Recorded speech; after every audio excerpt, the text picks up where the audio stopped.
बिस्मिल्लाहिर्रहमानिर्रहीम। ये एक सवाल है कि अगर किसी पर हज फ़र्ज़ हो तो क्या वो पहले उम्रा कर सकता है। तो इसका जवाब ये है कि हज और उम्रा ये दोनों बड़े मुबारक सफ़र हैं। ये अल्लाह रब्बुल इज़्ज़त की रज़ा, कुर्ब, मोहब्बत और मार्फत हासिल करने का ज़रिया हैं, गुनाहों की बख्शिश का ज़रिया हैं, जन्नत के हुसूल का ज़रिया हैं।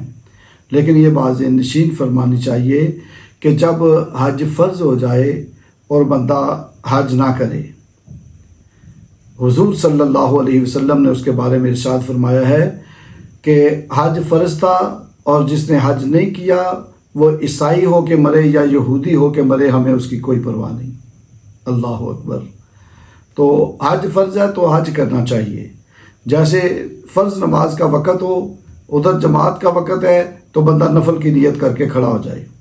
नहीं, नफल बाद में है, पहले फ़र्ज़ है। और हज की फ़जीलत भी ज़्यादा है और हुक्म भी इसके बारे में अल्लाह और उसके रसूल सल्लल्लाहु अलैहि वसल्लम का है कि ये फ़र्ज़ जो है उनमें से है और इसको ज़रूर करना चाहिए।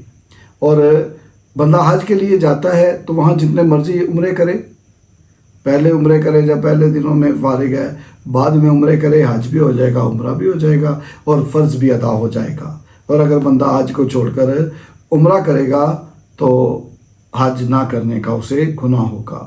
अल्लाह रब्बुल इज़्ज़त हमें अमल की तौफीक अता फरमाए।